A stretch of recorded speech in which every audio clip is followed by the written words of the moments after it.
At this time, I would like to request that Dr. Edward Lee, College of Pharmacy Faculty Assembly Chair, lead the graduates in. Dr. Lee?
And now the faculty of the College of Pharmacy.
And now the platform party, led by the Dean of the College of Pharmacy.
All right, please be seated, everyone.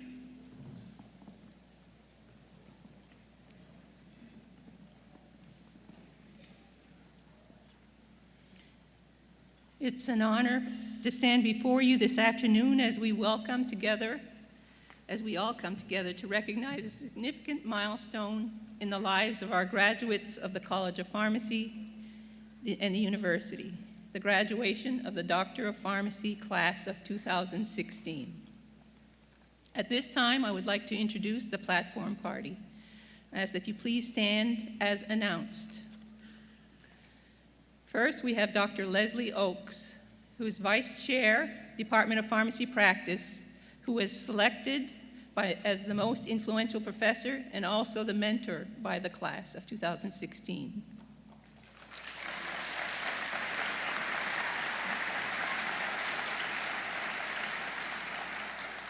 Dr. Glenn Rosenthal, Associate Dean of Academic Affairs and Business Ventures.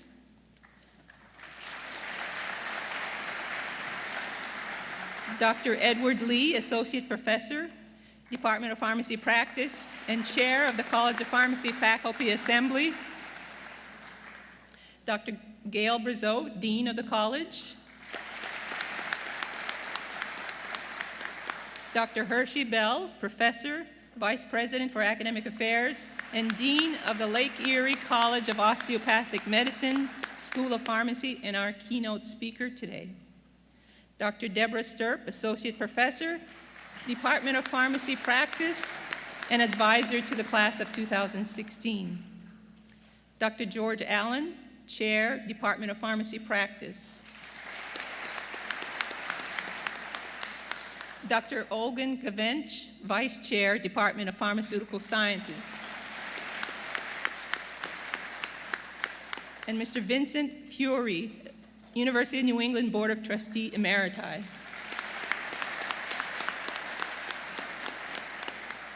I would like to introduce the Dean of the College of Pharmacy, Dr. Gail Brazeau, who will first give a welcome from the college and then introduce our keynote speaker, Dr. Bell. Dr. Brazeau.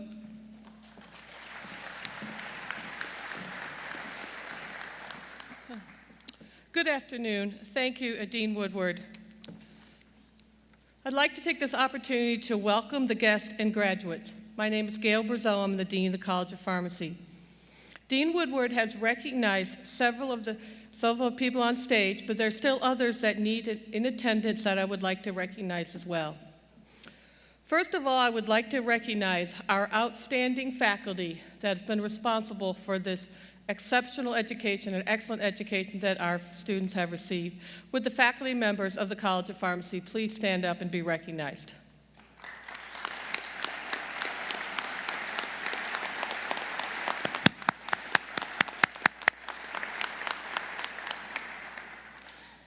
We're also very fortunate to have Ms. Angela McGurkle-Orr here as a member of our Dean's Advisory Council here. Angela, would you recognize? Stand up to be recognized.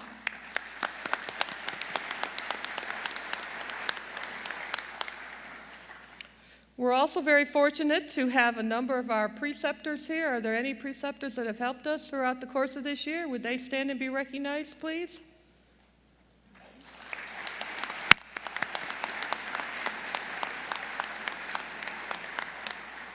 We're also very special that we've got some of our alumni from the College of Pharmacy. Would all the alumni in attendance please rise and let's recognize our outstanding alumni.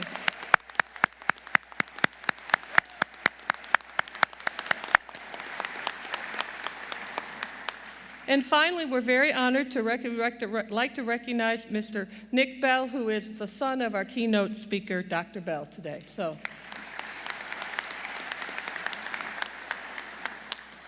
This weekend, the College of Pharmacy continues to make new and exciting history as we graduate and hood our class of 2016. Yesterday was a significant day in history for UNE. It was one of the largest graduating class we had. It was almost too much to take in one day watching our pharmacy students join their colleagues from the other colleges at the University of New England commencement. That being said, I am so glad we have this opportunity to get back together for our hooding ceremony, recognizing our outstanding students of the class of 2016 who have demonstrated their commitment and the need to complete the Doctor of Pharmacy degree.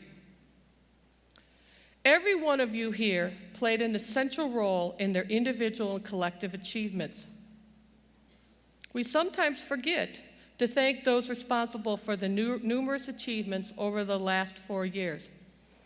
This class has been very successful in so many fronts, from serving their community to advancing pharmacy practice in Maine and beyond, as well as advancing our knowledge in the pharmaceutical, biomedical, and social administrative sciences.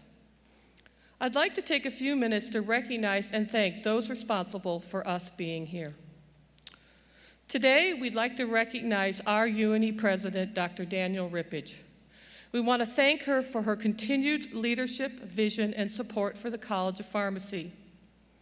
It is extraordinary to be a part of an organization that does not just dream, but continues to make dreams come true in the best interest of our students and the communities they will serve as healthcare professionals. I continue to be humbled standing here as the dean. I am so very appreciative of those who have served before me and built the foundation for all of this. Our founding dean, John F. Cormier, and Dean Douglas H. Kay. It made my job and continues to make my job easier knowing that the dedication of these individuals formed the foundation for our current and future success. Class of 2016, on behalf of the faculty and staff, I want to thank you for the trust you put in us.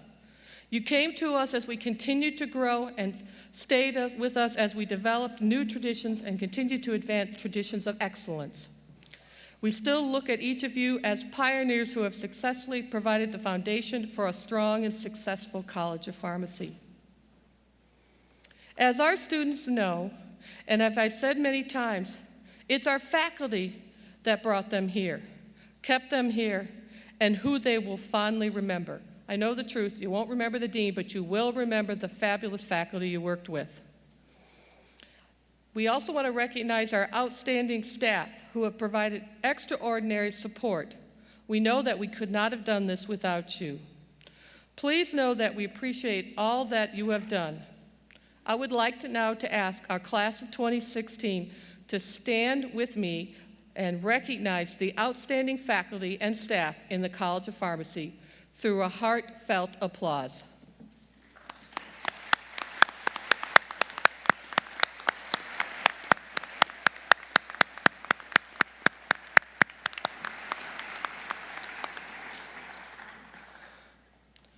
We would also not be here without the support of your family and friends. I know they are so very proud of you, and we are so grateful for what they have endured to get to this day. It is your parents, grandparents, brothers, sisters, aunts, uncles, spouses, and so many other friends and family members that have provided the emotional, mental, and financial support over these last 4 years. I would also now like to ask our graduating class of 2016 to please stand and recognize those who have made a difference and will continue to do so throughout your professional journey. Please join me in thanking all these special people that have attended your day by standing up and applauding these individuals.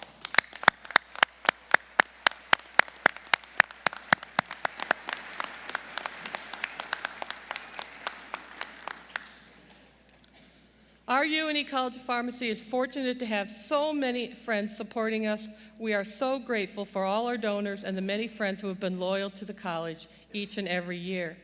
They continue to provide the necessary financial support and to be strong partners every step of the way and share in every part of our success. Now, what about this fantastic class of 2016? This group has already provided over 80,000 hours of supervised care through their introductory and advanced pharmacy practice experiences to patients in Maine and beyond. I know that you are professionals of the most highest quality, but what I'm most proud of is the way you have engaged in promoting professional excellence and serving the community you have called your home during the time here. Please continue what you've started here. It sets you apart from many others. You will be pharmacists that individuals and corporations want on their team, and more importantly, you will be pharmacists that provide care to patients and their families. Our students are innovative and creative leaders and entrepreneurs. In their time here, they have continued to advance new professional and fraternal service organization. They raised $2,000 for the Barbara Bush Children's Hospital and took leadership roles in coordinating such activities as drug take-back programs in and around Greater Portland area. This just names a few of their many achievements. They have continued to work with our faculty members in the state legislature to advance key initiatives and promoting public health and wellness, including the important role that pharmacists must play as immunizers and part of the healthcare team, as providing medication therapy management and working towards collaborative drug therapy and enhancing collaborative drug therapy management options in Maine. This hooding ceremony would extend much longer than any of us would want to be here if I were to fully outline all the achievements of the class of 2016, all the wonderful achievements they have done over the last 4 years. When we first got together, many of you may remember that I provided my favorite quote. If you could humor me one last time, and what I believe is my favorite quote. Excellence can be achieved if you risk more than others think is safe, care more than others think is wise, dream more than others think is practical, and expect more than others think is possible. Thank you again. It's been an honor to have you as a member and continue to look forward as a member of our College of Pharmacy family. Now it is my great pleasure to introduce our keynote speaker, Dr. Hershey Bell. Dr. Bell is a professor of family medicine and pharmacy practice, vice president for academic affairs, and dean of the School of Pharmacy at the Lake Erie College of Medicine.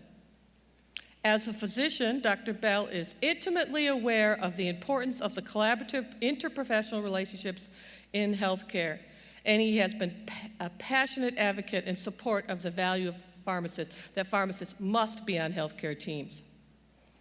A very brief biography of Dr. Bell's lengthy career in medicine and pharmacy is printed in your program. However, this biography does not begin to convey the breadth of his experience nor the extent of his commitment to our profession of pharmacy. Dr. Bell has practiced family medicine for 2 decades, and he served at the forefront of the movement to develop competency-based medical education. Dr. Bell has also contributed to our knowledge concerning curricular design in the medical and pharmacy education, the role of formative feedback and evaluation when educating healthcare professionals, issues related to doctor-patient relationships, and more recently he's focused on empathy and the importance of empathy in professionalism, leadership, and advocacy in education. Dr. Bell's efforts to improve the education of healthcare professionals had led to him receiving international recognition. Dr. Bell has also contributed to the education of one of our own faculty members. In 2014-2015, Dr. Bell served as one of 5 senior leaders in the health professions education who volunteered to serve as leadership facilitators in the American Association of Colleges of Pharmacy Academic Leadership Fellows Program. During that year-long program, Dr. Bell worked closely with our own Dr. George Allen, who's on the stage with us, who enrolled as a program fellow. And he was selected out of hundreds of people for being part of this fellowship during that year. Dr. Bell has provided invaluable mentoring concerning leadership and other matters, and perhaps more importantly, he fulfilled the directive from the American Association of Colleges of Pharmacy to its leadership facilitators to lead with heart. I know of no one finer to show us how you lead from the heart. Dr. Bell?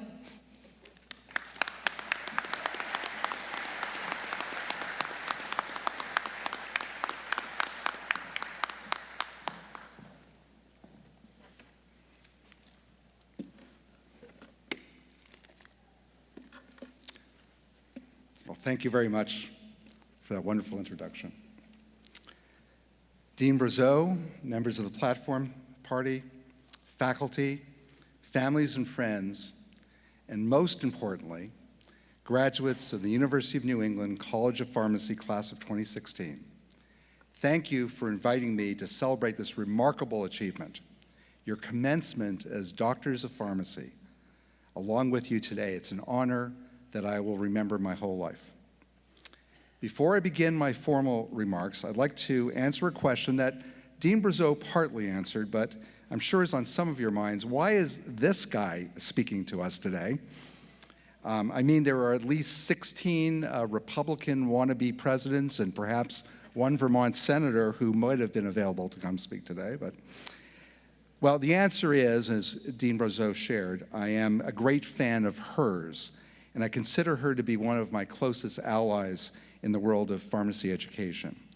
And, as mentioned, I had the extraordinary pleasure of serving as a dean facilitator in the highly prestigious Academic Leadership Fellowship Program in 2014-15. And one of the members of my small group, named Team Nestle, I hope you get the irony, was your very own Dr. George Allen. And Dr. Allen and I got to know each other quite well and have become dear friends and colleagues. Dr. Allen believes more than most anyone I know that if you don't pursue your passions in life, then you're missing out on the reason that life is worth living. It turns out that he and I share a passion for music. I'm more on the playing, composing side. He's more on the listening, appreciating side. But it was very nice to learn that Dr. Allen is one of the few Americans I know who has a deep appreciation for my favorite, and that's spelled Favorite, one of my favorite bands, Canada's own The Tragically Hip. And I must say that Dr. Allen fits the bill as one who is, as we say up north, hip to the hip. So rock on, Dr. Allen. Well, I am a Canadian-born, as you can tell, and trained MD, who is the dean of a school of pharmacy at an American osteopathic college. You're unlikely to meet anyone more interprofessional than me. I believe that my success in my career can be attributed to three fundamental principles. First, I've always aimed to be the best at what I do. Second, I am always willing to get down into the trenches and do the hard work that I will eventually ask of others. And third, I've always acknowledged that any rewards that come from my efforts, such as being invited to be a speaker at an event like this, will be consequential to the first two principles.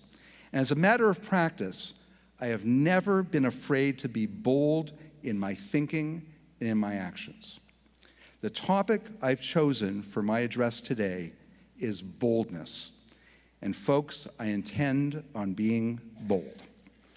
Let me start with my two favorite quotes on the topic. The first is from the Scottish Himalayan Expedition by W.H. Murray. Concerning all acts of initiative and creation, there is one elementary truth, the ignorance of which kills countless ideas and splendid plans, that the moment one definitely commits oneself, then providence moves too. All sorts of things occur to help one that would never otherwise have occurred. A whole stream of events issues from the decision, raising in one's favor all manner of unforeseen incidents and meetings and material assistance which no man could have dreamed possible. I have learned a deep respect for one of Goethe's couplets. Whatever you can do or dream you can, begin it. Boldness has genius, power, and magic in it. The second are the words of Marianne Williamson from A Return to Love. Our deepest fear is not that we are inadequate. Our deepest fear is that we are powerful beyond measure. It is our light, not our darkness, that most frightens us. We ask ourselves, who am I to be brilliant, gorgeous, talented, fabulous? Actually, who are you not to be? You are a child of God. Your playing small does not serve the world. There is nothing enlightened about shrinking so that other people won't feel insecure around you. We are all meant to shine as children do. We were born to make manifest the glory of God that is within us. It's not just in some of us, it's in everyone. And as we let our own light shine, we unconsciously give other people permission to do the same. As we are liberated from our own fear, our presence automatically liberates others. I believe that we live the life we create for ourselves. That is how we manifest our responsibility. We are the authors, the directors, the choreographers, and the producers of our lives. It is very easy and tempting for us to blame the circumstances of the world on the life we live. And in some cases, the odds are stacked heavily against us.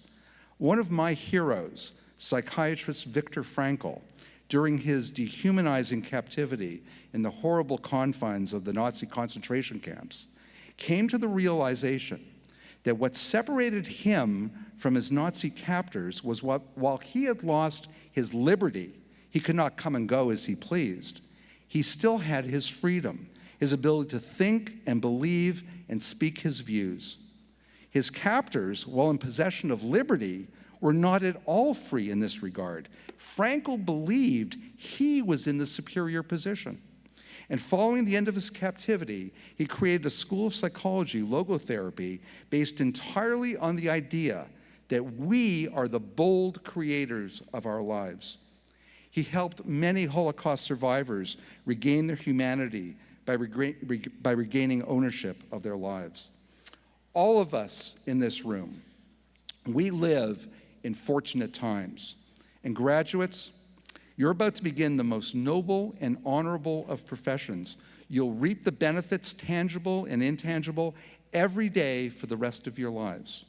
Not everyone in this country or on this planet can claim such good fortune. I'll return to this later, but for now, I want to focus on you, the fortunate ones. In late 2010, my second year as dean at LECOM, I received an invitation to review the draft of a report entitled Improving Patient and Health Systems Outcomes Through Advanced Practice Pharmacy, a report to the U.S. Surgeon General.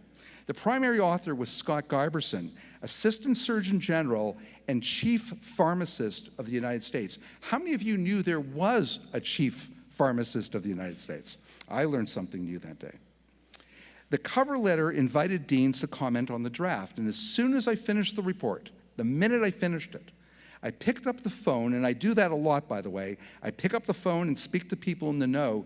You'd be amazed at how many of them appreciate that you do that. I know I always do when I'm called. And I talked to Scott for over an hour about the main thesis of his evidence-based report as summarized by this single observation. Pharmacists are remarkably underutilized in the U.S. healthcare delivery system given their level of education, training, and access to the community. In bold print in the executive summary is this declaration. One of the most evidence-based decisions to improve the health system is to maximize the expertise and scope of pharmacists and minimize expansion barriers of an already existing and successful healthcare delivery model. From that day forward, I began telling my students, my faculty, my colleagues in medicine at LECOM, and throughout the world of family medicine, since I believed that family physicians got it more than most physicians, that pharmacists must be elevated to the place of equal partners in healthcare. Equal partners in healthcare. Graduates, I want you to say that aloud with me. Equal partners in healthcare. I think I heard it. It's important that we say those words aloud because it's where we must be. By wonderful coincidence, my own academy, the American Academy of Family Physicians, shortly thereafter, in 2012, put out a position statement on the role of the pharmacist in family medicine. I was excited. Authored by physicians, it concluded with the following statement: the American Academy of Family Physicians believes that only licensed doctors of medicine, osteopathy, dentistry, and podiatry should have the statutory authority to prescribe drugs for human consumption. The pharmacy professional is in the position to dispense the prescription written by the physician. They further said the AFP supports arrangements where the pharmacist is part of an integrated team-based approach to care, and they believe that independent prescription authority for pharmacists will further fragment the American healthcare system and will undermine the national goals of an integrated, accountable care model such as the patient-centered medical home. So, I decided to post a comment online where I referred to Scott Giberson's paper and other evidence about how an expanded role for doctors of pharmacy, which I like better than saying pharmacists, by the way, how an expanded role for doctors of pharmacy, including limited prescriptive authority, as already exists in Canada, by the way, would benefit the improvement of patient-centered outcomes. I argued in the interest of the patient. I explained that as a family physician who serves as dean of a school of pharmacy, I believe that aspiring to have PharmDs and family physicians serve as equal partners in healthcare within a collaborative framework is a model that will transform medical practice in the United States. Scott Giberson, in his speeches, differentiates PharmDs from nurse practitioners and physician assistants in noting that we want collaboration, not independence. I emphasize that point. And with hours of my post, within hours of writing those words, the vitriol began to flow. Hershey Bell is a turncoat, they said. If the Hershey Bells of the world were in charge, we could pronounce the death of family medicine right now. And much, much worse, mostly comments which maligned the education required to fulfill the requirements for the modern PharmD degree. My favorite comment, by the way, was from a family physician who said, outrageous. Pharmacists might start giving out useless antibiotics for respiratory infections. Oh, wait a minute, that's our job. But something else interesting happened.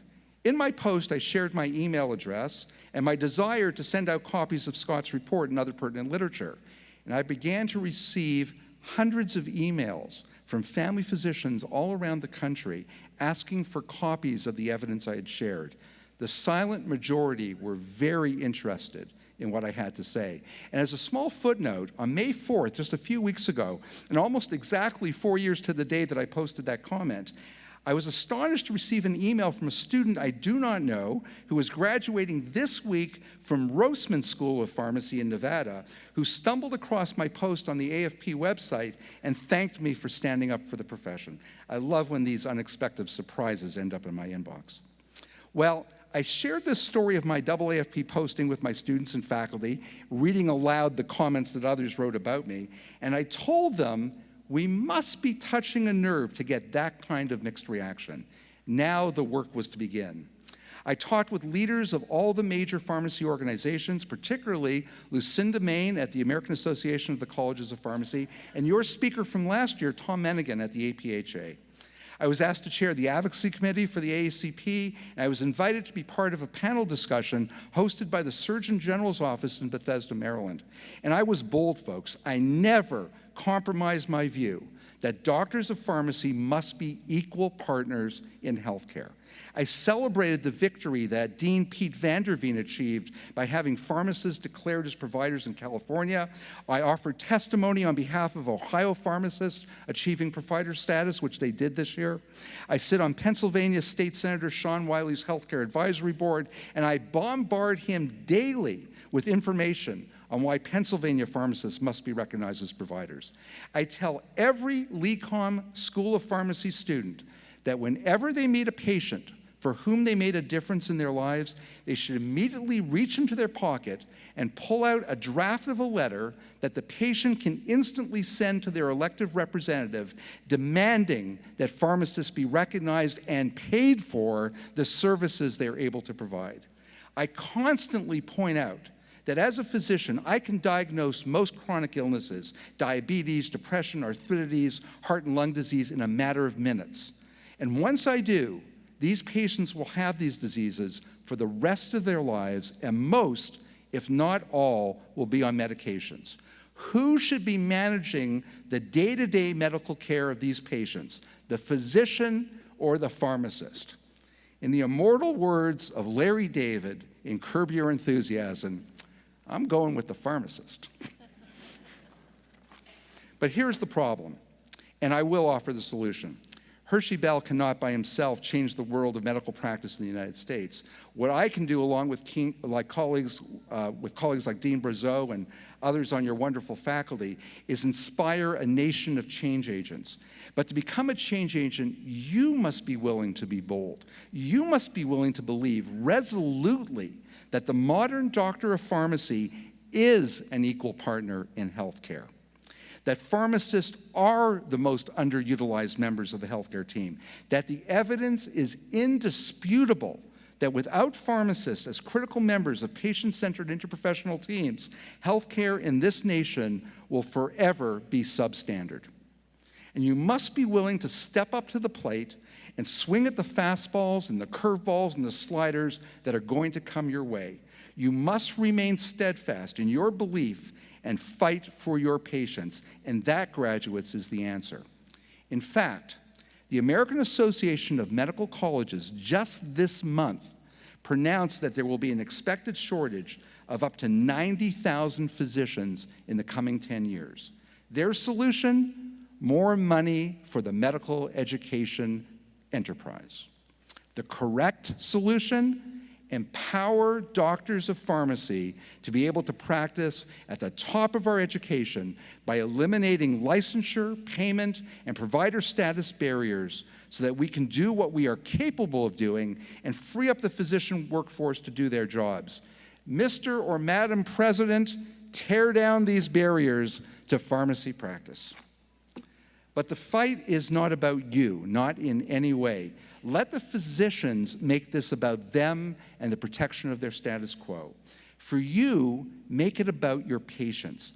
Let the evidence speak for itself and be relentless in your demand to ensure that every American receive the highest quality care attainable. And that demand requires recognizing you, doctors of pharmacy, as equal partners in healthcare. There is nothing enlightened about shrinking so that other people won't feel insecure around you. Whatever you can do or dream you can do, begin it. Boldness has genius, power, and magic in it. Before I conclude, I'd like to return to the observation that we are the fortunate ones. There are many in this country and on this planet whose lives are not easy.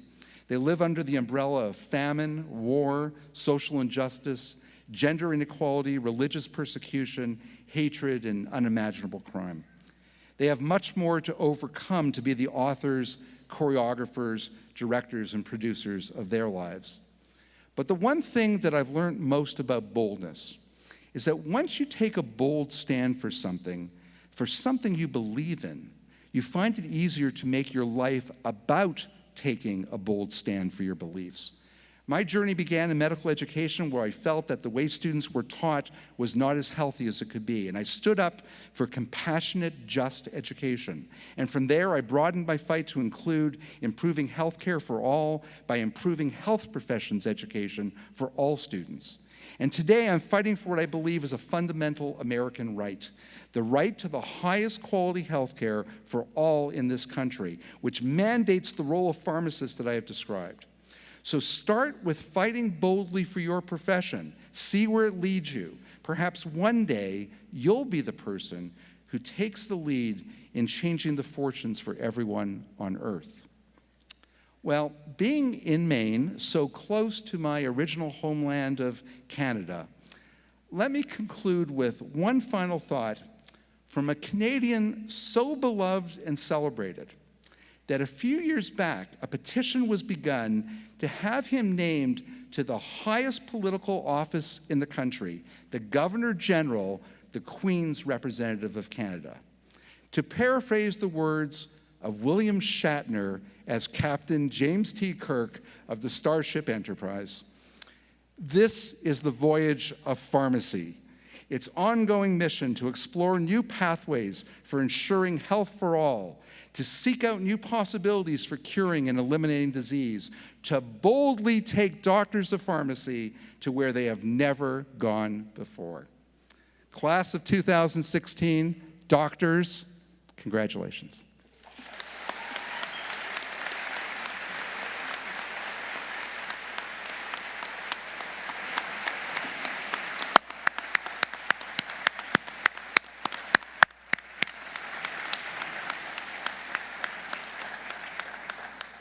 For the graduates, you may recall when I talked about leadership in management, think way back several years. We talked about the major characteristics of leaders, and that was one, having a vision and inspiring. I think Dr. Bell fits the bill at this point. Thank you so much, Dr. Bell.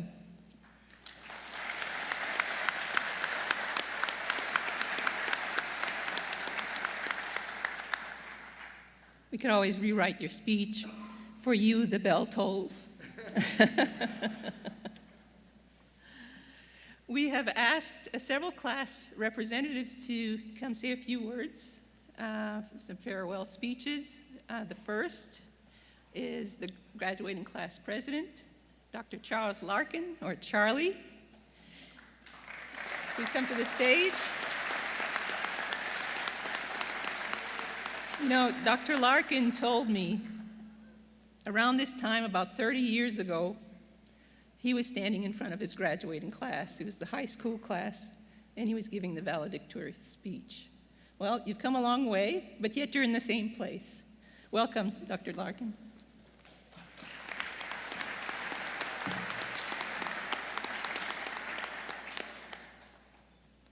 Friends and families, alumni and faculty, Dean Rosenthal, Dean Woodward, Dean Brazel, honored guests, and the reason why I'm here today, the class of 2016. It is my honor and privilege to welcome you to the University of New England's College of Pharmacy hooding ceremony for the class of 2016. Today is a culmination of 4, 5, and in some cases 6 years of hard work, dedication, fun, new friendships, new experiences, struggles, trials, with a little bit of craziness thrown in for good measure.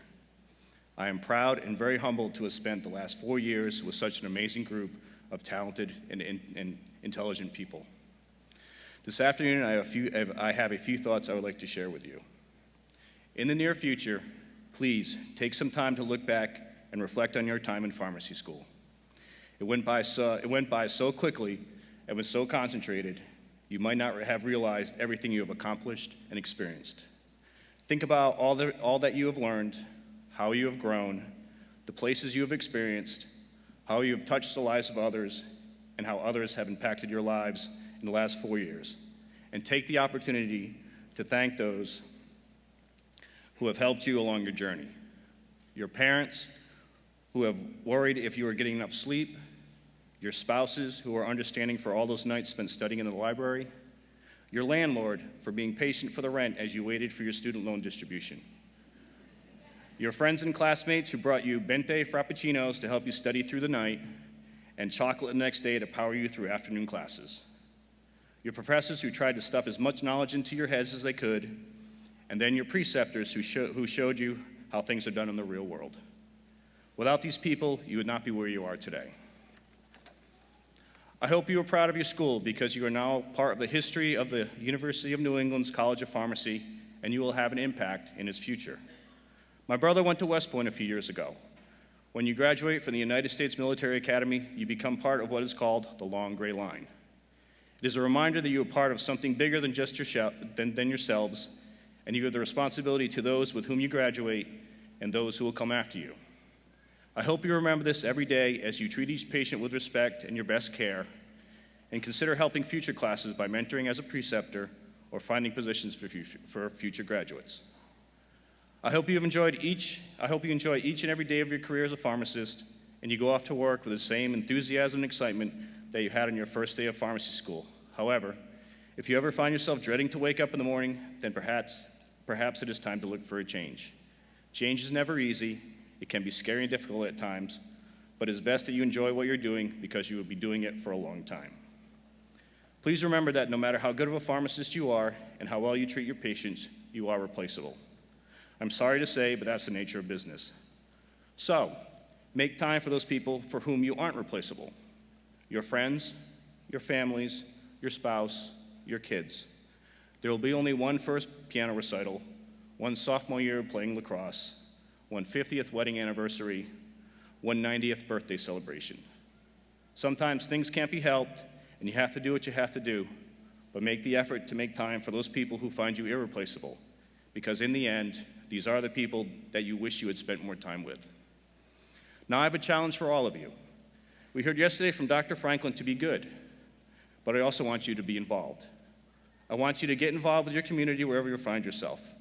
I don't care if it's coaching soccer or being a leader in a Cub Scout or Girl Scout troop, serving on your local school board or in your church, being a preceptor for future pharmacists, or dare I say, serving in your state's board of pharmacy or as officers in professional societies. I want you to get involved in your community because I've seen over the last 4 years what you can do. I've seen the passion and energy that you bring to organizations that you have worked with and led, and regrettably, the world is exceedingly lacking people like you, people who have vision and caring for others. So please, take up my challenge and help out where you see a need and have a passion. Finally, my friends and classmates, I would like to extend an invitation to you. Wherever I end up after today, if you are ever in my area, please do not hesitate to get in touch. There will always be cold beer in the refrigerator, hopefully from Maine, and a place for you at the dinner table. I can't wait to hear about the journeys that life takes you on. So in conclusion, it has been my pleasure to spend these last 4 years with you. So work hard, play harder, eat your vegetables and wear sunscreen, live each day like it's your last, love like you want to be loved, don't sweat the petty stuff, take care, keep in touch, and God bless. I wish you the best, and congratulations, class of 2016. We made it.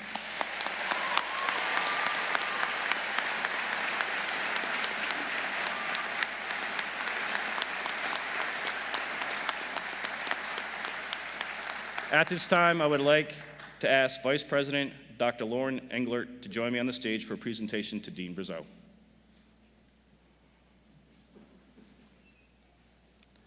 For the class gift, we had a mural designed for the College of Pharmacy that represents the UNE College of Pharmacy experience and also the surrounding Portland area. Since Dean Brazeau, you have been the foundation of our College of Pharmacy experience, we'd like to present you to the final piece of the class of 2016 mural.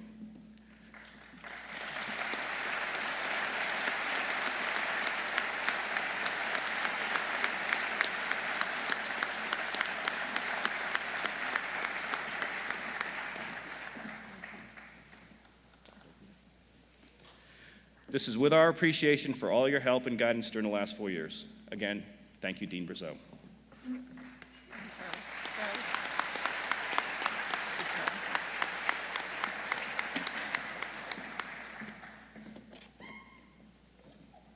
I was wondering why that hole was in the mural at the College of Pharmacy. Thank you, Dr. Larkin.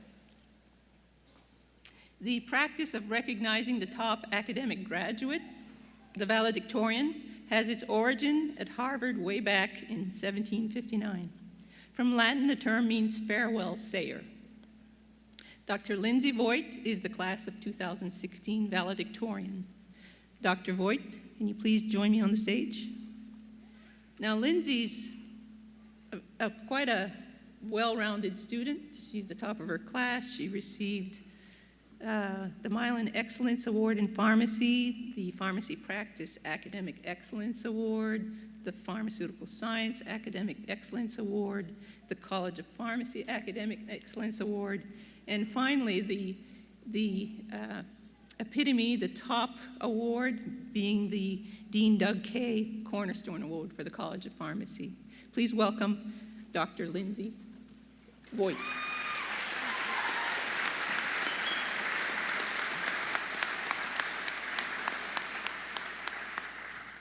Greetings, everyone, and thank you for being here on this exciting day to celebrate the success of our class. Over the past 4 years, our class has enjoyed many successes. Several members of our class actively competed in sports at UNE throughout their pharmacy career.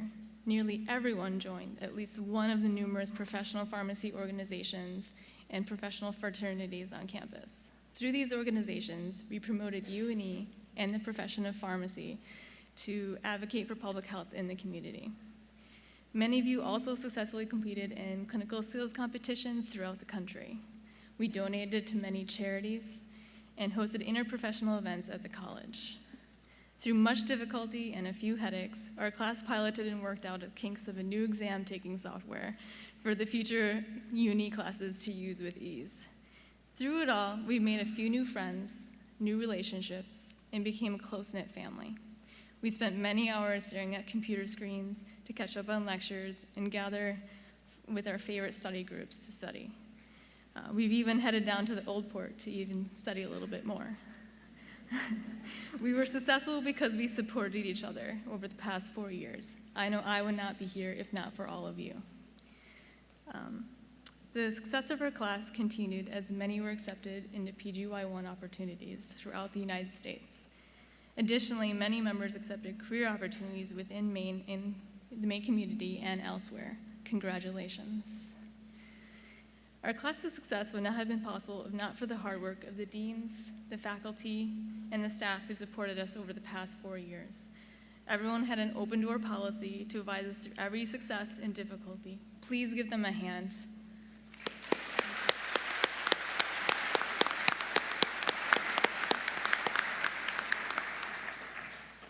Last but not least, all of us could not have achieved the goal of obtaining a doctorate in pharmacy without the support of our family and friends visiting today. Thank you.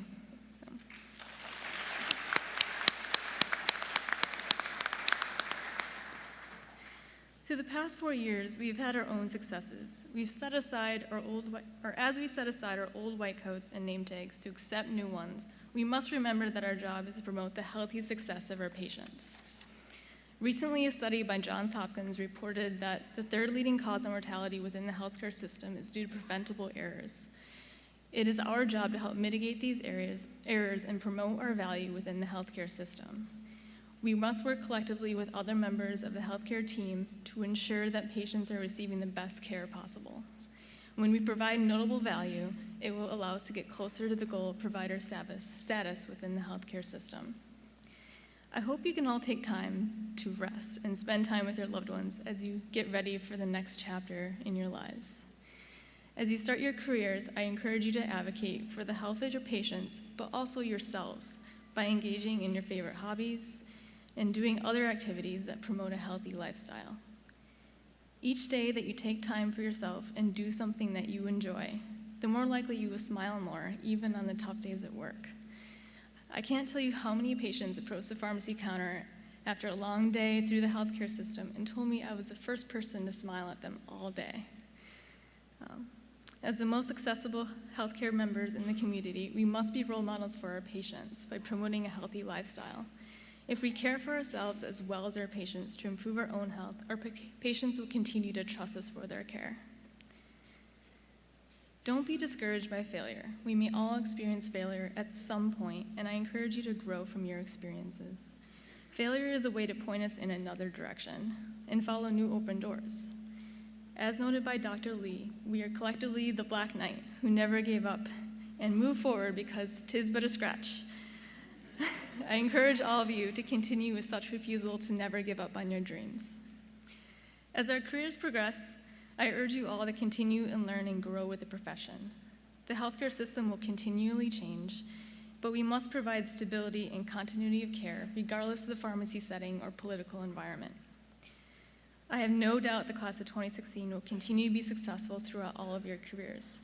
Please congratulate my fellow colleagues on completing the difficult and rewarding 4-year journey through the University of New England College of Pharmacy.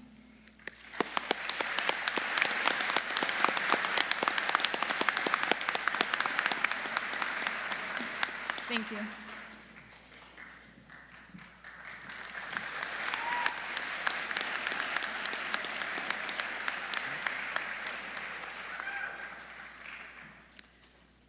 She escaped before I could shake her hand. Thank you, Drs. Larkin and Voigt, for the wonderful words of advice for your classmates. We have many other graduates who have filled leadership roles at the College of Pharmacy. We wish to recognize them as well. First, if you have served as a class officer, can you please stand?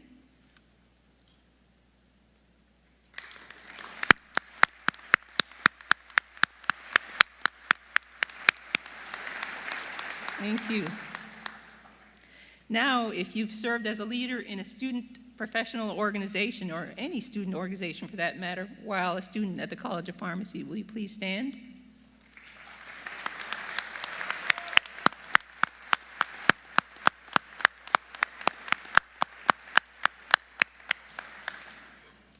As you can see, we have quite a few leaders in our midst. Please continue your efforts at promoting the profession, as Dr. Bell advised. Now we move to the ceremonial part of this event, the hooding of our PharmD graduates. This afternoon, graduates from the Doctor of Pharmacy program will be recognized and honored by hooding. These graduates had their degrees conferred upon them at yesterday's commencement ceremony. Hoods are the most distinctive part of the American academic dress, and they have a story to tell. They are lined with the official colors of the college or university conferring the degree. So you might note that all of our students have the UNE colors on the inside of their hoods. The UNE colors are blue and gray. Hoods are trimmed in velvet, the color of velvet typically reflecting the bearer's academic field. Therefore, the Doctor of Pharmacy hoods are trimmed in olive green, and Doctor of Philosophy trimmed in blue. It is now a great honor for us to present to you this year's graduates. I just want to point out there's a description of the special cords that our graduates have. Some of them are wearing different colored cords in the program, so please take a look at that as our students come to the stage. Dr. Edward Lee will present the Doctor of Pharmacy graduates. Dr. Lee.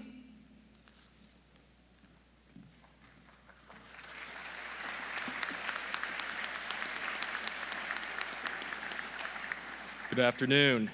I know you're all clapping because we're at the home stretch. Hooding our Doctor of Pharmacy graduates this afternoon will be Associate Dean Glenn Rosenthal and the graduating class most influential professor, Dr. Leslie Oakes. Once hooded and offered congratulatory handshakes by Dean Brazeau and Dr. Bell, the graduate will proceed to stage left, on my left, to give a special class pin to a person they wish to acknowledge and thank. Those receiving a pin are asked to approach the stage just prior to their graduate's name being called. With the exception of the class president and the valedictorian, the graduates will be presented in alphabetical order. Family members, please use staff help if needed in getting to the stage. I am very pleased to present the class of 2016. Graduates, please come forward when your name is called.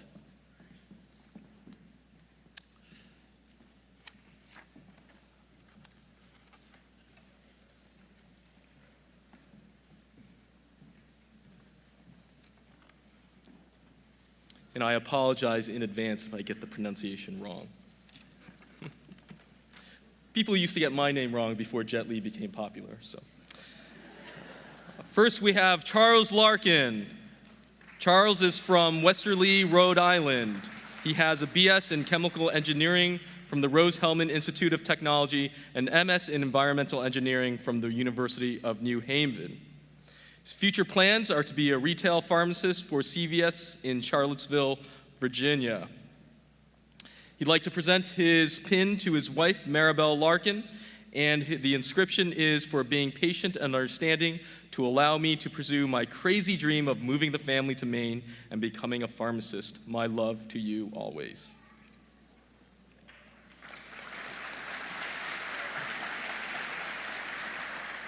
Next, we have Lindsay Voigt. She is from Wisconsin and has a BS in biology from the University of Wisconsin-La Crosse.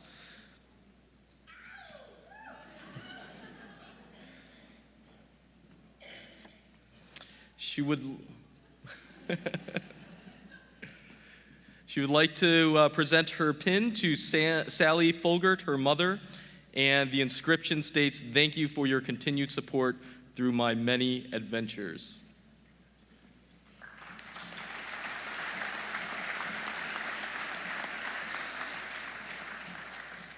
Next, we have Alyssa Almeida. She is from Cumberland, Rhode Island. She was a she was enrolled in the pre-pharmacy program at the University of New England, and her future plans is to work at CVS Pharmacy. Her pin inscription is dedicated to her mother and father, Helena and Joe Almeida, and the inscription says, "Thank you for always believing in me. I could not have done this without your love and encouragement. I love you both."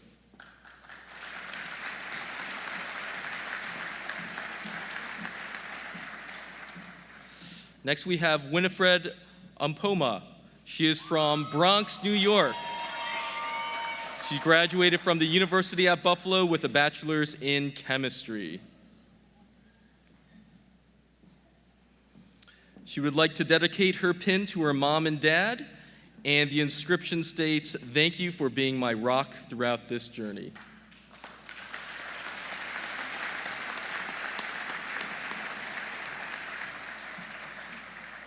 Next, we have Vijay Atwal.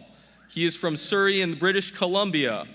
He graduated with a Bachelor of Science at the University of British Columbia, and his future plans are to work, work, and work. He would like to present his pin to his mother, Raj Atwal, and his grandmother, Pritam Atwal, although she's not here personally. He would like to say thank you to my family for all your love and support. Hi, Sonia, Romy, Sahan, Sia. I hope you're watching this online.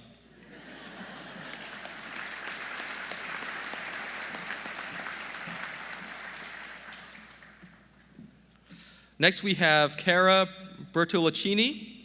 She is from Winslow, Maine. She was in the UNE pre-pharmacy program, and her future plans are to work in the United States Public Health Service.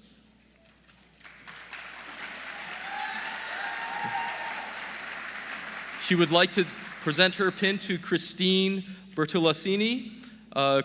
That's her mother, and the inscription states, I was going to tell a chemistry joke, but was afraid it wouldn't get a reaction. Instead, I'll say thanks to everything. I love you. Oh, I get it. Get a reaction. All right, got it. Got it now.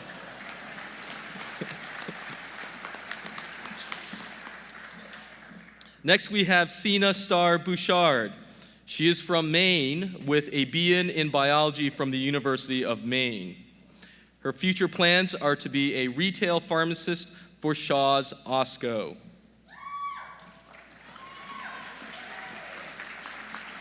She would like to dedicate her pin to Emma and Dylan. To my two children, Emma and Dylan, thank you for your sacrifice and encouragement along the way. You two have been my biggest cheerleaders. I love you.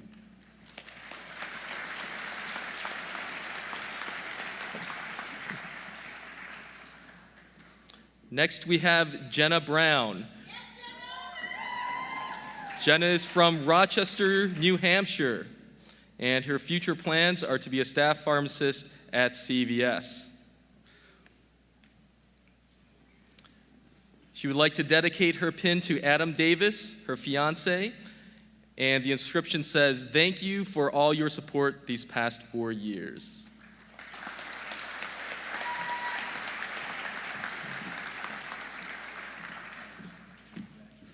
Next, we have Jenny Burdett. Jenny is from Washington, West Virginia, I believe that is. She has a Bachelor of Arts in History from the College of Charleston, and her plans are to be in retail pharmacy. She would like to dedicate her pin to Patty Burdett and Vivian Burdett, and the inscription says, thank you for believing in me. Thank you for teaching me to never give up, and thank you for your shoulder to cry on, and thank you for all of your love and laughter.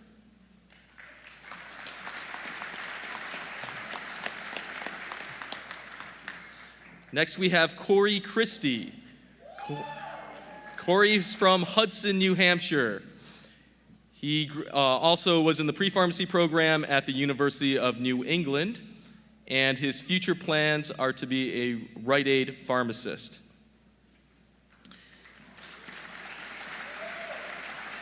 We would like to dedicate his pin to Bill Christie and Christine Lagasse. I can't thank you enough everything you've done to help me to get where I am today.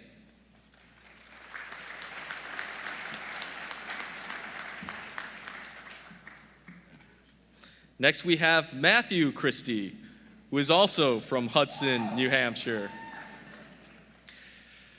After graduation, his future plans is to pursue a residency and complete a residency, and also he would like to dedicate his pin to Armand and Sylvia Lagasse. The inscription says, thank you for everything you have done for me, and Corey, we made it.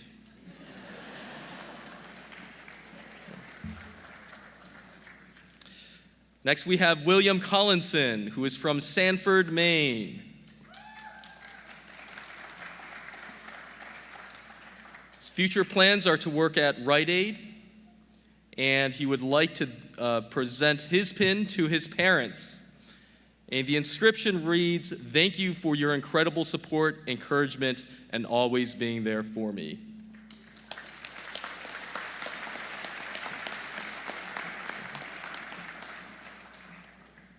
Next, we have Brooke Cowles. She is from Skowhegan, Maine, and also was in the UNE pre-pharmacy program. Her future plans are to work in community pharmacy, and she would like to present her pin to Stacy Clement, her mother. The inscription reads, "Thank you for teaching me how to work hard and for supporting me throughout my academic career."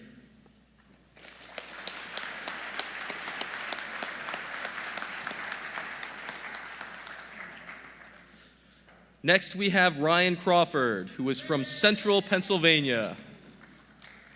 Ryan has a BA in biology from Temple University, and his future plans are to travel the world with his wife.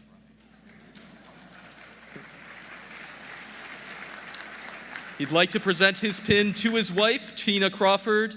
The inscription reads, "Tina, thank you for being by my side. Without you, this would not have been possible. I love you."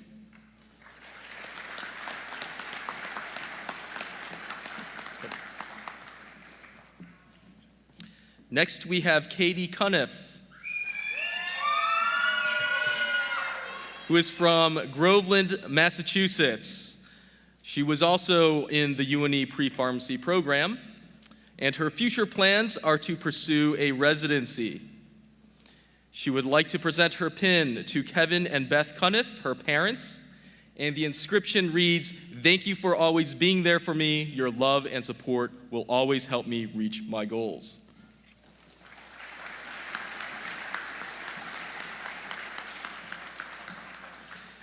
Next, we have Carolyn Dett from Monterey Park, California. Carolyn has a BA in political science at the University of California, Riverside. She would like to present her pin to her parents, William and Stephanie, and the inscription reads, "Special thanks to my parents and friends for their love and support through this amazing journey. I hope I made you all proud."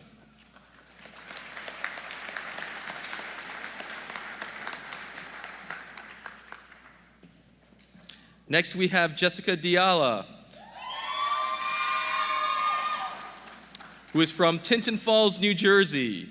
She has a BS in Biological Sciences from Rutgers University. And her future plans are to practice in medication therapy management in Maryland.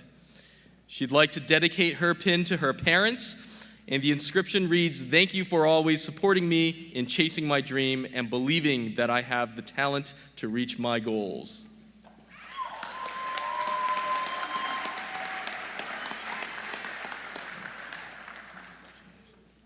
Next, we have Nicolay Dororkin, who is from Standish, Maine.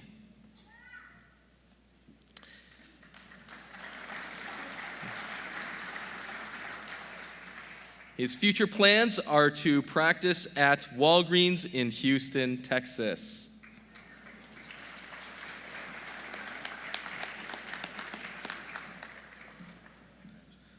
Next, we have Han Dong. She's from San Jose, California, with a BS in psychology at the University of California, Davis.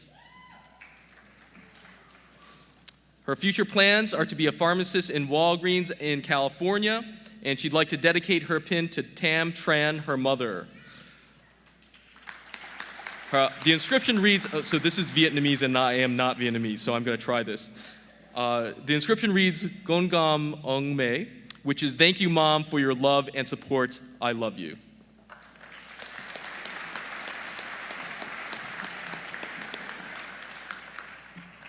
Next, we have Katie Eastman, who is from Exeter, Maine.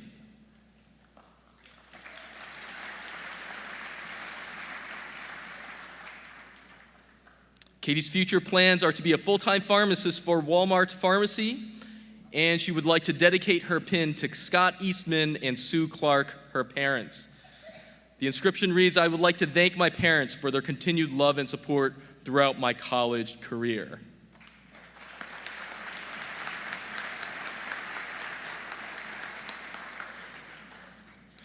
Next, we have Samantha Emmons from Topsham, Maine. She has a Bachelor of Science in Medical Biology from the University of New England. And her future plans are to work at CVS Pharmacy in Maine. She'd like to dedicate her pin to her parents, Dorothy and Michael Owen, and her husband, Justin Emmons. The inscription reads, "Thank you for your endless love and support, always encouraging me to do my best, and for always believing in me. I couldn't have done it without you. I love you."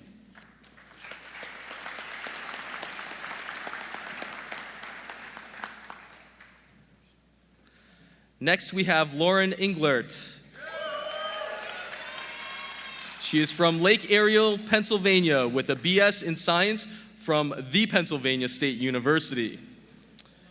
She'll be a floating pharmacist at Rite Aid in northern Delaware, and she'd like to dedicate her pin to her father, John Englert.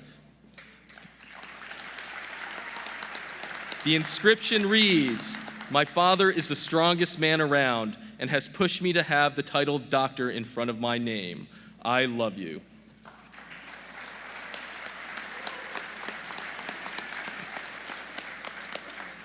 Next, we have Emily Erpenbeck, who is from Rochester, New Hampshire. Her future plans are to be a Rite Aid pharmacist in central Maine.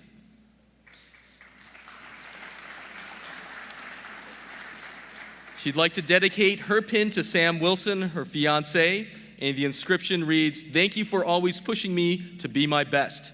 You have been there for me since the beginning, and I can't wait to marry you this year."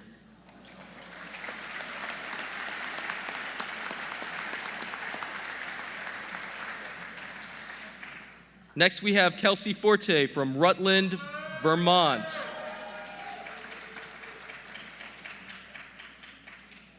Her future plans are to work for Rite Aid.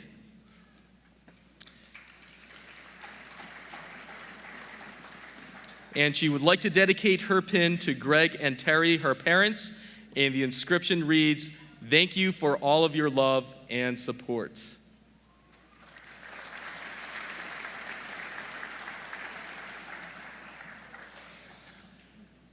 Next, we have Tyson Fedrickson, who is from Ulstead, New Hampshire. He was also in the pre-pharmacy program at the University of New England. His future plans are to be a pharmacist for Rite Aid in central Maine, and he would like to dedicate his pin to Missy and Tom Fredrickson, his mom and dad. The inscription reads, "Thank you for always being there for me and keeping me on track. I love you."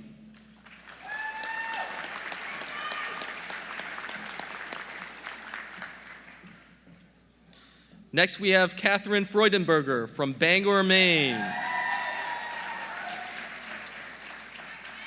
Catherine was in the pre-pharmacy program at Husson University, and she would like to dedicate her pin to her family. The inscription reads, "I would not be where I am today without all of your guidance and support. Thank you."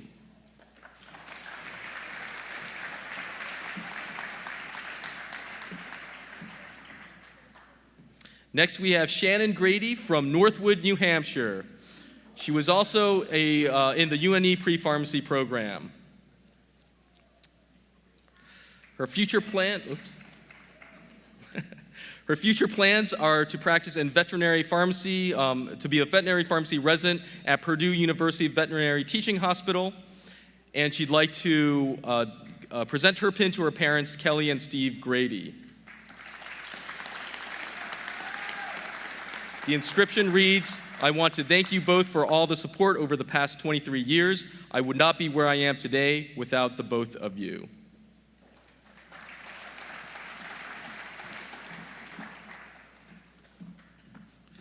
Next, we have Rachel Hambro from Dalton, Massachusetts. Rachel was also in the University of New England pre-pharmacy program, and her future plans are to work at Rite Aid Pharmacy in southern Maine.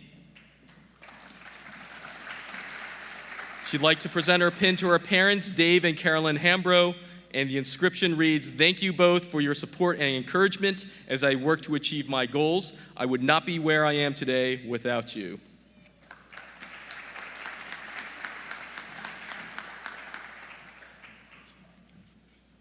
Next, we have Gretchen Hanzarek from New Bedford, Massachusetts.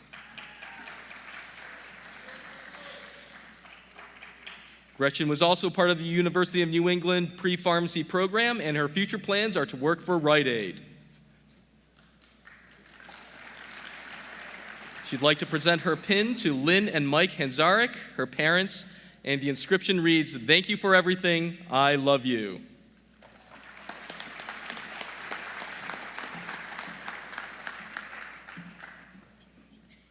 Next, we have Corey Haynes from Palmdale, California. She has a BA in biochemistry and molecular biology from Carroll College, and her future plan says, well, jobless anyone looking to hire here? She'd like to present her pin to Robert and Joni Haynes, her father and mother. The inscription reads, "You have always encouraged me to work hard and love life. Thank you for your constant love and support throughout the years. I'm finally done."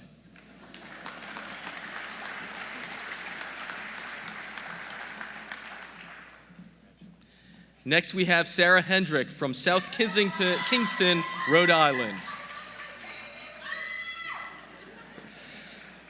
She was also at the pre-pharmacy program at the University of New England College of Arts and Sciences, and her future plans are to complete a PGY1 residency at the Kent County Hospital in Warwick, Rhode Island. She'd like to present her pin to a number of people: Barbara Hendrick, her mother; Jack Hendrick, her father; Hannah Hendrick, her sister; and Eric Trobe, her fiancé.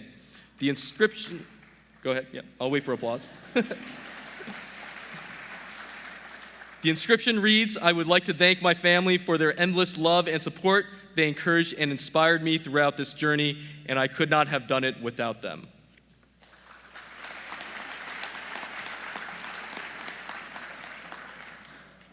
Next, we have Jennifer Hodges from Fredericksburg, Virginia. Jennifer has a BS in Animal and Poultry Sciences from the Virginia Polytechnic Institute and State University. Her future plans are to work for CVS in Maine.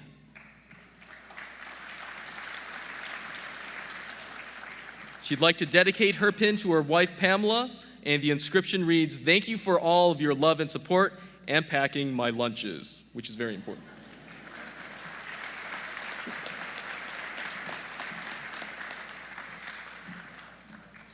Next, we have Amanda Hody from Grafton, Ohio. Amanda has a Bachelor of Science in Pharmaceutical Sciences from The Ohio State University, and her future plans are to be a pharmacist at CVS. She'd like to present her pin to Tom and Heidi Hody, and the inscription reads, "Thank you for all of your help and support. I couldn't have done it without you. I love you."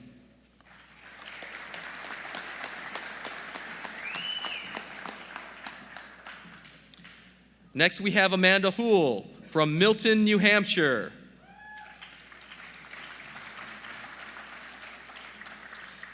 Amanda's future plans are to be a pharmacist at Hannaford, and she would like to dedicate her pin to Donna and Craig Houle. The inscription reads, "Thank you for all your support and encouragement when I have needed it the most. I would not be here today without you."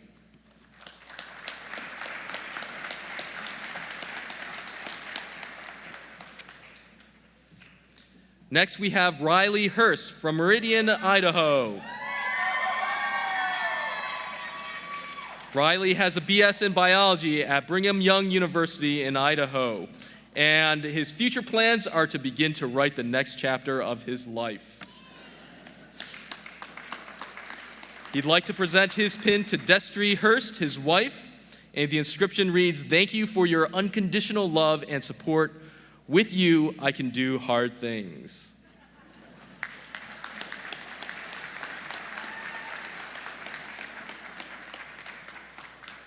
Next, we have Nicholas Hussey from Gardner, Maine.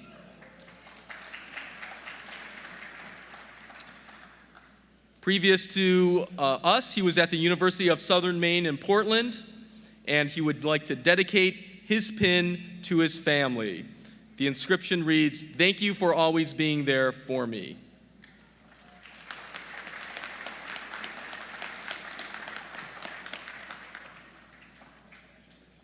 Next, we have Hussein Jafferji. He is from Santa Barbara, California, and his plans are to be a pharmacist at CVS. He'd like to dedicate his pin to his mom and dad. Thanks for all the support in allowing me to reach this point.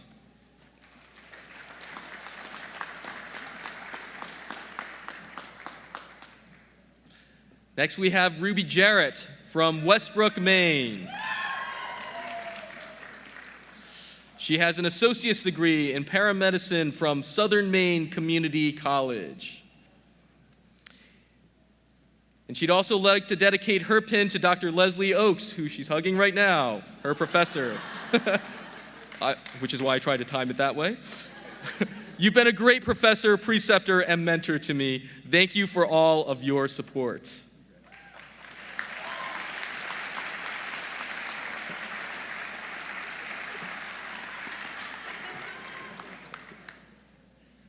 Next, we have Nathaniel Johnson from Windham, Maine.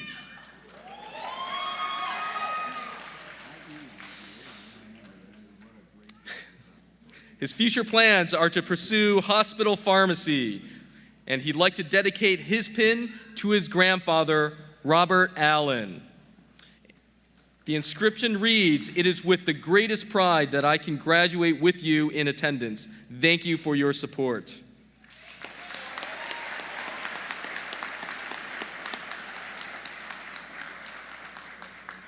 Next, we have Omar Kamal from Sarasota, Florida.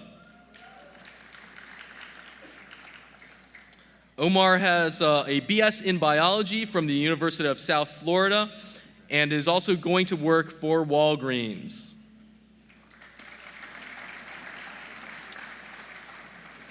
His pin goes to his father, and the inscription is, "My best friend, always been there for me."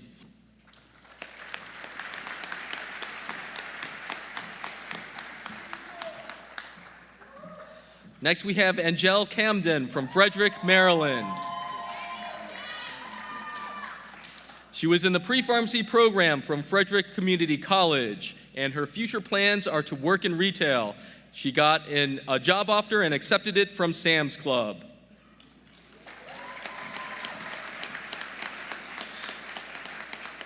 Her pin goes to her husband, Gervais, and her sons, David and Jeremy.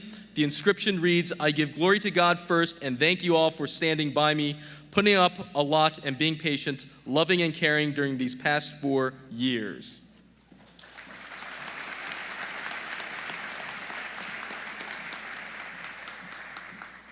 Next, we have G. Kim from Midland, Washington. She has a Bachelor of Arts from Western Washington University, and her future plans are to work for Albertson. Her pin goes to Chong Kim and Byung Kim, her parents, and her inscription reads, "Thank you for all your support, and I love you."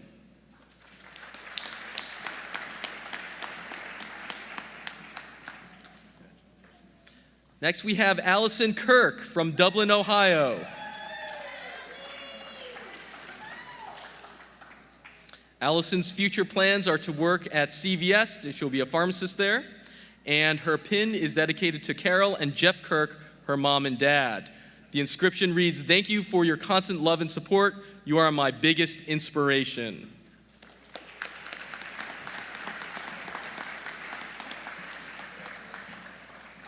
Next, we have Alexander Kolb from New Durham, New Hampshire.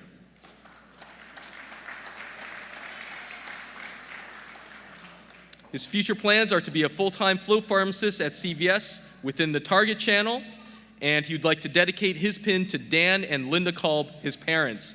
The inscription reads, "Thank you for all the love and support. Now you may call me doctor."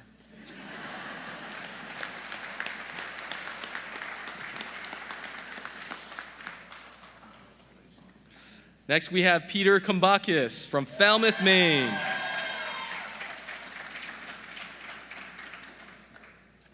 Peter's future plans are to be a Walmart pharmacist, and he would like to dedicate his pin to Tom Lanucha, one of his preceptors, and the inscription reads, "Thanks for everything you've done for me."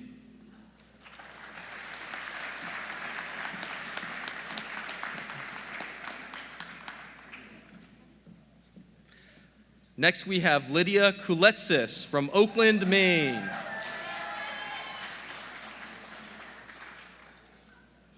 Lydia's future plans are to pursue a PGY1 residency at the Children's Hospital and Clinics of Minnesota. She'd like to dedicate her pin to Bonnie Kuletsis, her mother, and Yuka Kuletsis, her father. The inscription reads, "For your endless support and love from my first steps to these big ones."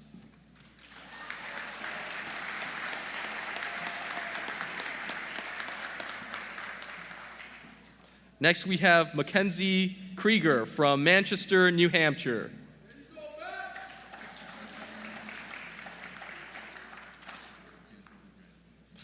He's dedicating his pin to his parents, Sally Krieger and Michael Krieger, and the inscription reads, "Thank you so much for all your help. I would have never made it without you. I love you."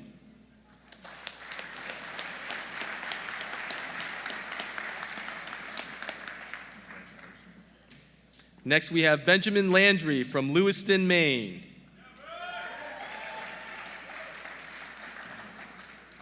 Previously, before attending UNE, Benjamin went to Huston University, and his future plans are to pursue a residency at the Eastern Maine Medical Center. He'd like to dedicate his pin to Alicia Gilbert, his girlfriend, and the inscription reads, "Your love and support have helped to carry me throughout so much of this journey. I'm blessed to have you in my life."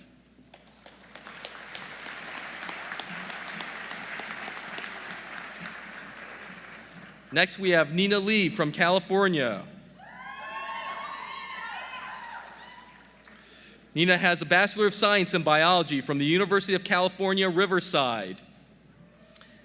She'd like to present her pin to her parents, Nan Lee and Hugh Lee, and the inscription reads, "To my family, friends, and loving parents, thank you for your many years of encouragement, love, and support."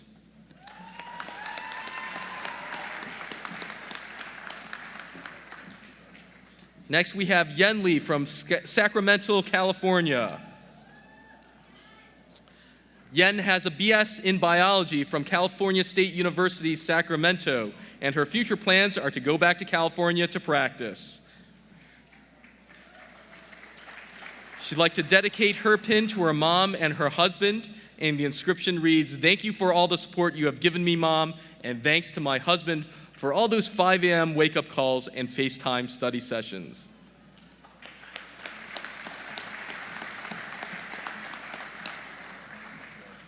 Next, we have Jane Lee from Glendale, California. Jane has a bachelor's degree in biological sciences from the University of California, Irvine, and her future plans are to complete a PGY1 residency at the Glendale Adventist Medical Center. She'd like to dedicate her pin to her mother, Young Lee, and her father, Byung Lee, and the inscription reads, "Thank you for the endless love and support for the past 4 years. I am grateful and blessed to have such supportive parents."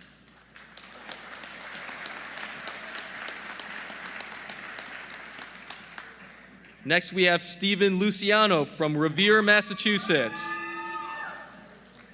Stephen has a BA in biology from Merrimack College, and his future plans are to practice in a long-term care facility. He'd like to dedicate his pin to his mom and dad, and the inscription reads, "Thank you for always being supportive and providing me with everything I needed to come this far and to succeed in life."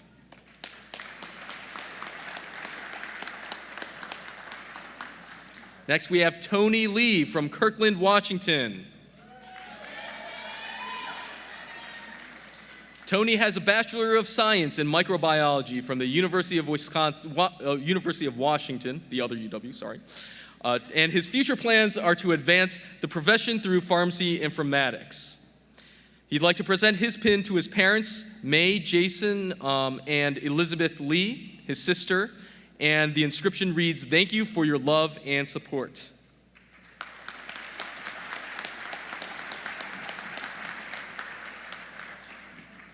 Next, we have Jordan McGill from Pawtucket, Rhode Island. Jordan will be working for CVS in Connecticut after graduation, and she'd like to dedicate her pin to Kylie McGill, her sister, and the inscription reads, "Thank you for always pushing me when I didn't think I deserved it, literally and figuratively. I love you."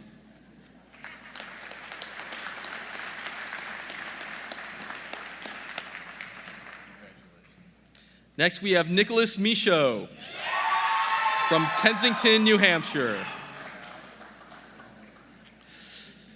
He will be pursuing a health systems administrative residency at Penobscot Community Healthcare, and he'd like to dedicate his pin to his mother, Tammy Michaud. The inscription reads, "You're the Tom Brady of moms. Thank you for 24 years of being the best ever. Love you."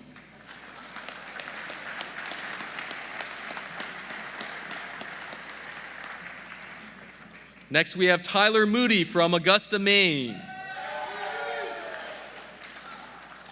Tyler was in the pre-pharmacy program at the University of New England.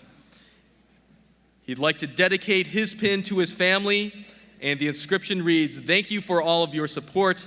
I wouldn't be here today without you."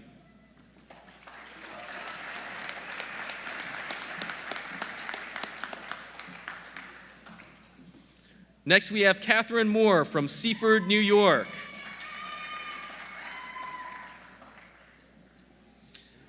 Catherine will be a pharmacist for CVS in Maine, and her pin is dedicated to her mom, Dana Moore. The inscription reads, "Thank you for supporting me through the good times and the bad, and for always believing in me."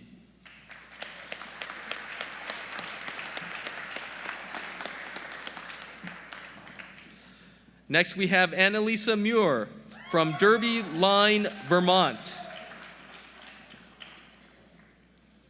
Her future plans are to be a staff pharmacist at Kinney Drugs in northern Vermont. She's dedicating her pin to Mary Muir and Bruce Muir, her father and mother, and the inscription reads, "Thank you for always encouraging me to follow my dreams and never allowing me to give up."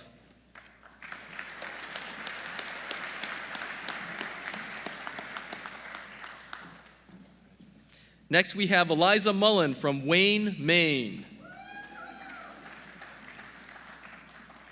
Her future plans are to work as a community pharmacist for Rite Aid, and her pin is dedicated to Jeff and Robin Mullen. The inscription reads, "I would like to thank my mom and dad for their unconditional love and support."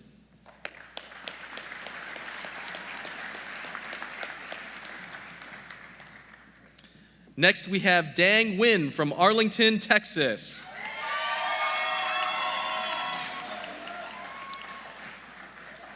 Dang is seeking a position in the industry as a pharmacist in the industry, and he'd like to dedicate his pin to Ku and Ho Nguyen, his mom and dad. The inscription reads, "Thank you for your sacrifices in providing me an opportunity to pursue an 8-year education."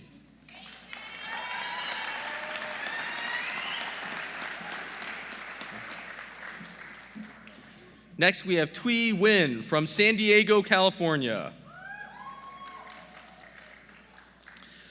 She has a Bachelor of Science degree in biology at the San Diego State University. She'd like to present her pin to Lee and Wah, her mom and dad, and the inscription reads, "Thanks for your unconditional love and support.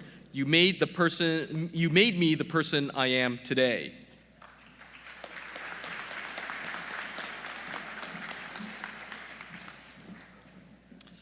Next, we have Silpa Nuna from Camarillo, California. She has a BA in psychology from UC Irvine, and her future plans are to work in the Southern California area. She'd like to dedicate her pin to Mal, her dad, and Komali, her mom. And the inscription reads, "Thank you for being my biggest supporters through all my endeavors. Everything that I've accomplished is because of the two of you."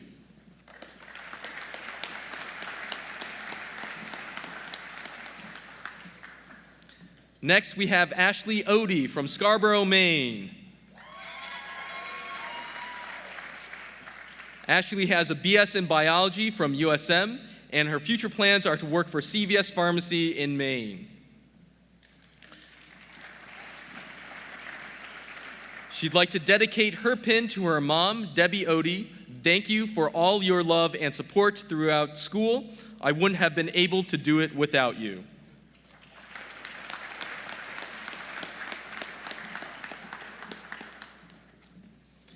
Next, we have Molly O'Hara, who is from Westbrook, Maine.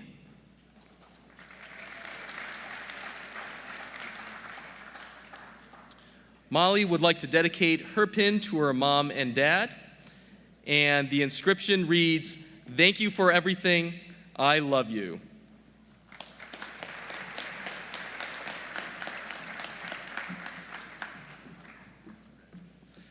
Next, we have Josephina Papailia, from Lewiston, Maine. She has a Bachelor of Science in Biochemistry from the University of New England, and her future plans are to work for Rite Aid Pharmacy. She'd like to dedicate her pin to Marita and Christo Papailia, and the inscription reads, "Thank you for always believing in me, pushing me to succeed, and loving me unconditionally."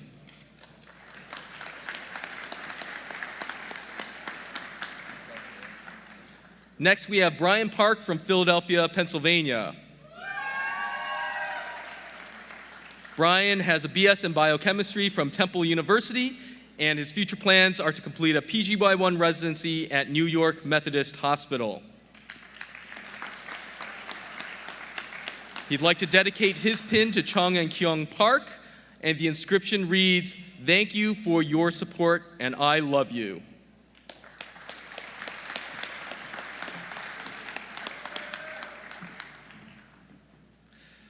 Next, we have Bilge Parlakulich from Boston, Massachusetts. She has a BS in biology from UMass Boston, and her future plans are to be a pharmacist at Walgreens. She'd like to dedicate her pin to her family, and the inscription reads, "Thank you for all the love and support you have shown me throughout my life. You taught me that hard work and perseverance would allow me to accomplish my goals. I wouldn't be here without you. Thank you."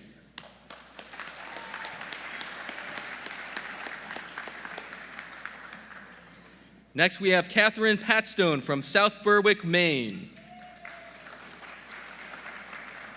She was also at the University of New England pre-pharmacy program, and her future plans are to be a pharmacist for the Katahdin Valley Health Center. Katahdin, okay, I think, something like that. Sorry. And she would like to dedicate her pin to Martha Heffron, her mother, and the inscription reads, "For my mom, my inspiration and my biggest cheerleader, I cannot thank you enough for all of your love and support."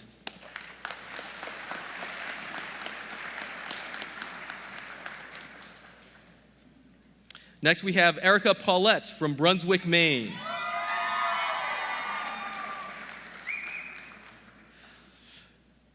Her future plans are to be a pharmacist for Hannaford in Maine, and she'd like to dedicate her pin to Julie Minsner. The inscription reads, "Thank you for your support, guidance, and friendship throughout my pharmacy school journey. You have been the best preceptor and role model."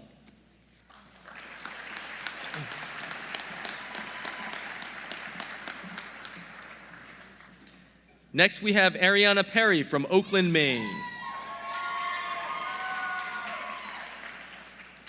Her future plans are to be a pharmacist for Rite Aid in southern Maine, and she'd like to dedicate her pin to Jim Charest, her preceptor.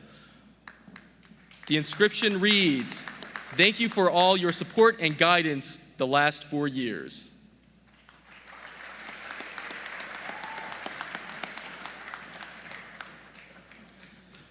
Next, we have Min Triet Pham from Sacramento, California. Min has a BS in biology from the California State University in Sacramento, and he'd like to dedicate his pin to his mom and dad, Tina Win and Tui Pham. The inscription reads, "Thank you for all your support the last 4 years."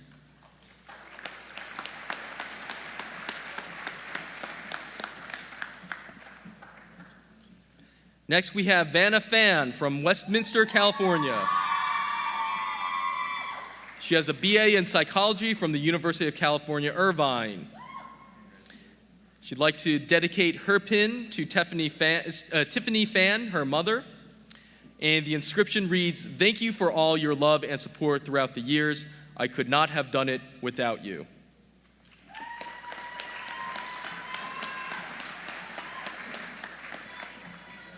Next, we have Emily Prescott from Barrie, Vermont. Her future plans are to work at Central Vermont Medical Center. And she would like to dedicate her pin to her grandmother, Ghislaine Bonin.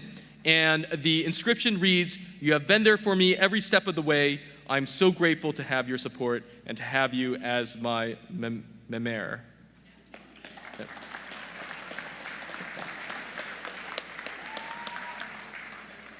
Next, we have Chantel Robinson from Salisbury, Massachusetts. Her future plans are to be a community pharmacist for Walgreens, and she'd like to dedicate her pin to Nellie and Sean Robinson, her parents. The inscription reads, "Thank you for all of your love and support. I couldn't have done it without you."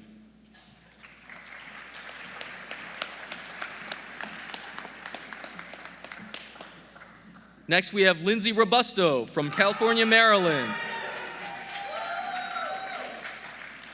Lindsay has a Bachelor of Arts in Biochemistry from St. Mary's College of Maryland, and her future plans are to pursue a PGY1 residency at Johns Hopkins Bayview Medical Center.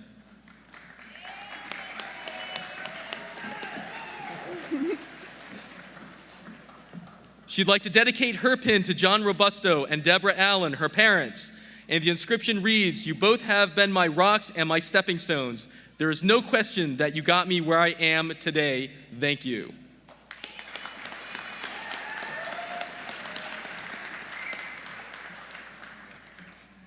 Next, we have Lacey Soloway from Marquette, Michigan.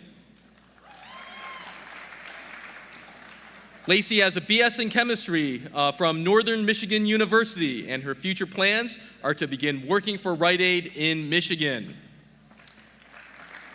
She'd like to dedicate her pin to Chad Soloway, her husband, and the inscription reads, "Thank you for the blessing your support has been to me through the last few years. Your dedication to helping me achieve my dreams has been pivotal to my being here today."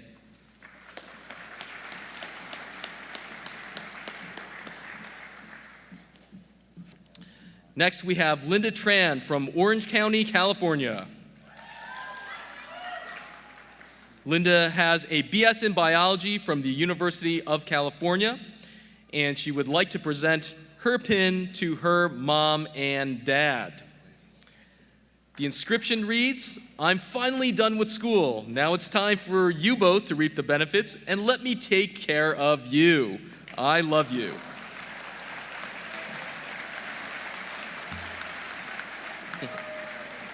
That got the loudest applause, right? Next, we have Dennis Trong from Westminster, California.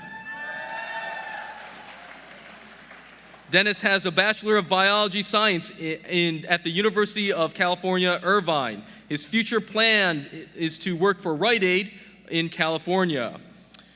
He's dedicating his pin to his mom, TM Pham, and the inscription reads, "I want to thank my family and friends for always supporting me. I want to say a special thanks to my mom and dad for making me into the person I am today.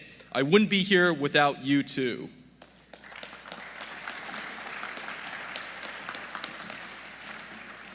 Next, we have Adrian Choi from Toronto, Ontario, Canada. Adrian has a BSc in Human Biology from the University of Toronto. He would like to dedicate his pin to his parents, Andia and Lisa Choi, and the inscription reads, "Thank you for your love and support. Both of you inspire me to be the best person that I can be every day." And he'd like to say, "Well, I ni," which is, "I love you" in Chinese.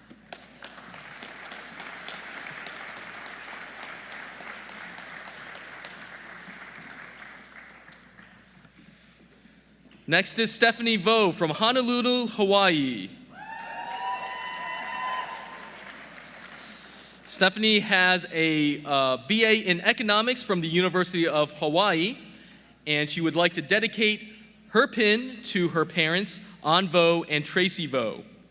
The inscription reads, "Thank you for all your love and supporting me and encouraging me. I love you both."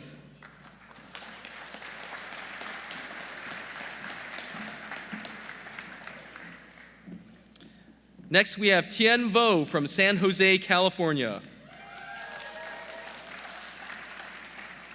Tien went to the San Jose City College in the pre-pharmacy program, and her plans are to work for community pharmacy. Her pin is dedicated to Tom Lee, her mother, and the inscription reads, there's a couple of edits here, so let me get my bearings here. It says, "Kun kam on me," which is thank you all UNE faculty, especially to Dr. Emily Dornblaser, Joel Kuhn, Wesley Zemrick. Lastly, I want to thank my special buddy for his unconditional love.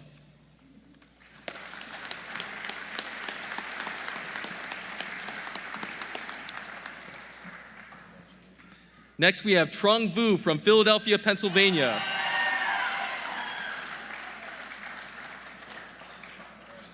Trung's future plans are to work for retail pharmacy at CVS in Philadelphia, and his pin goes to his mom and dad for long supporting his journey.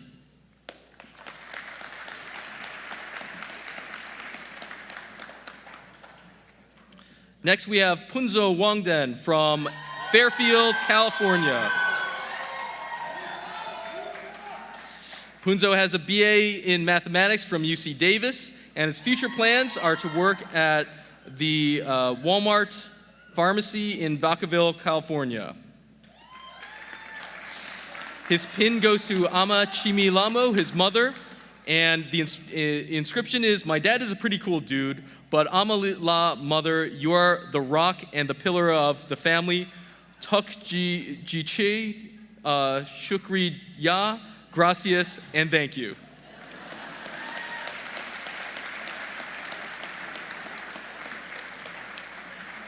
Next, we have Brian Wells from Farmington, Maine. Brian has a bachelor's of science in pharmaceutical marketing and management from NCPHS, and his future plans are to enter the real world. His pin goes to his whole family, and the inscription states, "I want to thank my family for all of their support."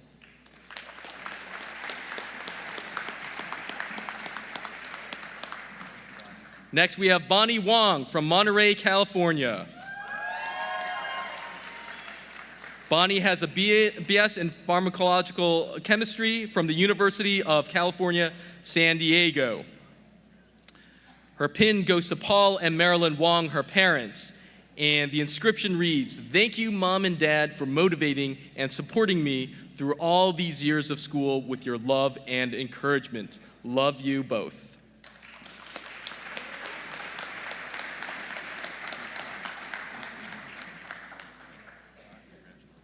Next, we have Pa Yanful from Bronx, New York.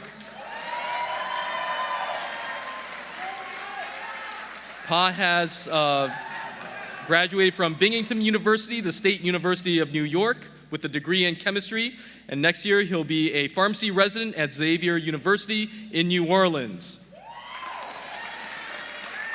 He'd like to dedicate his pin to Ruth Sarfo, his mother, and Kwesi, his dad, And the inscription reads, "You led me by example." Thank you.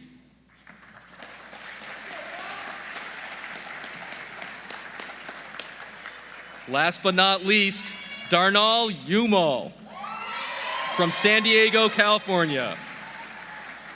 He has a Bachelor of Science in Biological Sciences from the University of California, Irvine, and his future plans are to practice in California, pursuing a career in industry. His pin goes to his parents, Dante and Minnie Umal.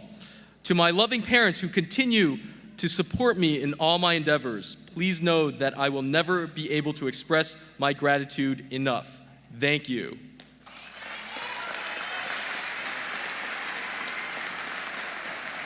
Ladies and gentlemen, the class of 2016.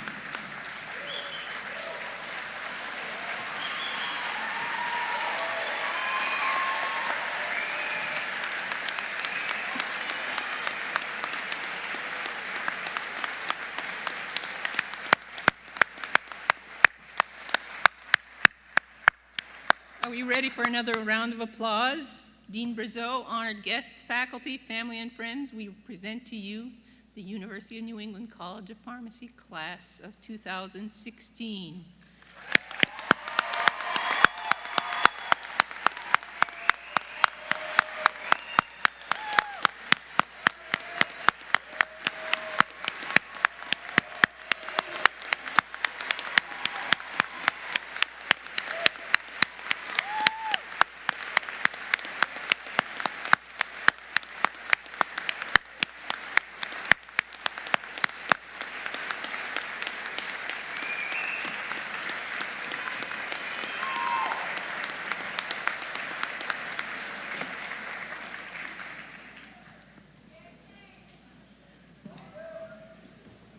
I now call upon Dr. Deborah Stirp, class advisor and associate professor in the Department of Pharmacy Practice, to speak about and to administer the oath of the pharmacist to our graduates.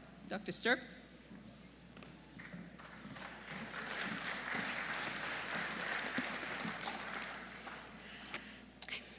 Congratulations, everyone.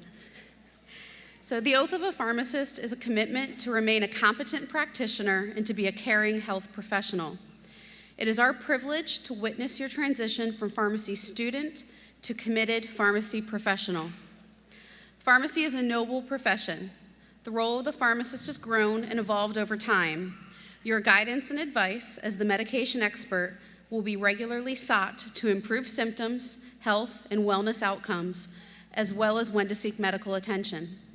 Stay current, be observant, mindful, creative, and enthusiastic as you define your professional commitment wherever you end up practicing. I invite you to truly live and be examples of this pledge in order to advance our profession as well as help our communities. At this time, I ask that the Doctor of Pharmacy graduates, along with any pharmacists in the audience and faculty, please rise and join me in reciting the oath of the pharmacist. The oath can be found on the back of your program, and we will recite it in unison.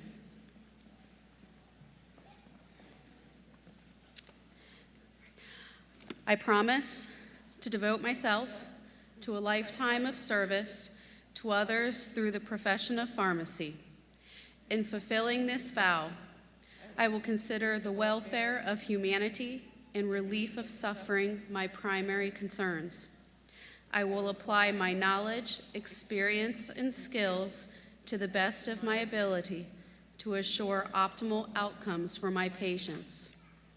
I will respect and protect all personal and health information entrusted to me. I will accept the lifelong obligation to improve my professional knowledge and competence. I will hold myself and my colleagues to the highest principles of our profession's moral, ethical, and legal conduct. I will embrace and advocate changes that improve patient care.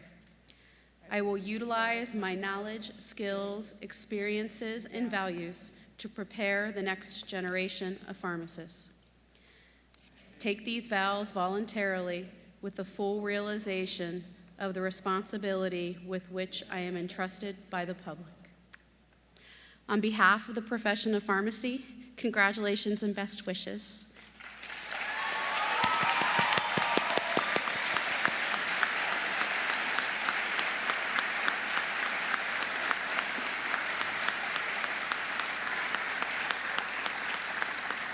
You can go ahead and be seated.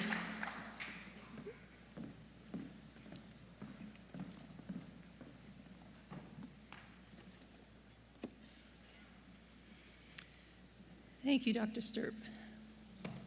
Thank you all for sharing this great day in the lives of our graduates, the College of Pharmacy, the University of New England, and the profession of pharmacy. I'd like to extend my personal congratulations and best wishes to our graduates. To you, I say, job well done. I think it would be appropriate for the audience to congratulate and honor the graduates with one last round of applause.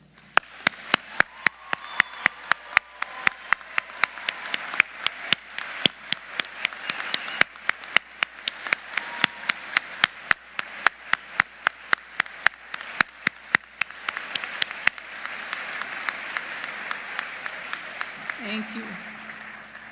I also would like to acknowledge those who have made this great event possible today. It's amazing how many people are involved in setting this up and making sure it operates smoothly. We have University and College of Pharmacy staff, Peggy Mowat, Carrie Snyder, Natalie Levitt, Pauline Dombrowick, Renee Dana, and Margaret Donovan.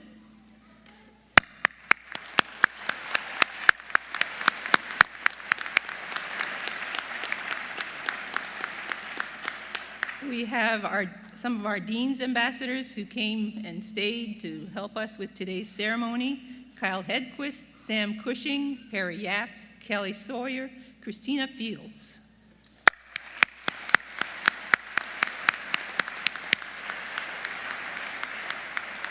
Of course, we've got this wonderful venue, the Westbrook Performing Arts Center, and the staff.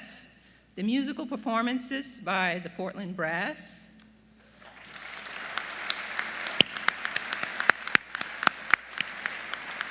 Our wonderful photographers, Hockmeyer Studios and Jeff Schur Photography.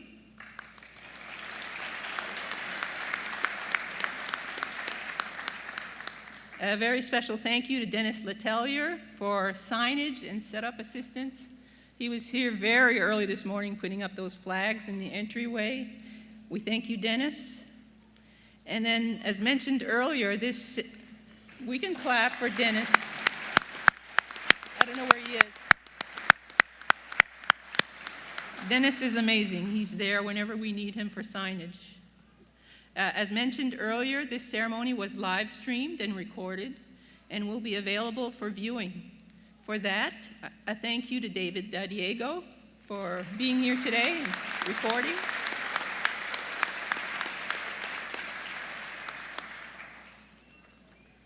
In closing, I'd like to ask that the audience please remain seated until the platform party, the faculty and graduates have recessed. We adjourn this hooding ceremony with the quote, "Every ending has a new beginning." Please show us proud. We know you will. Thank you all for gathering with us today, and safe travels to everyone. Please join us in the cafeteria for refreshments. This ceremony is adjourned. Thank you.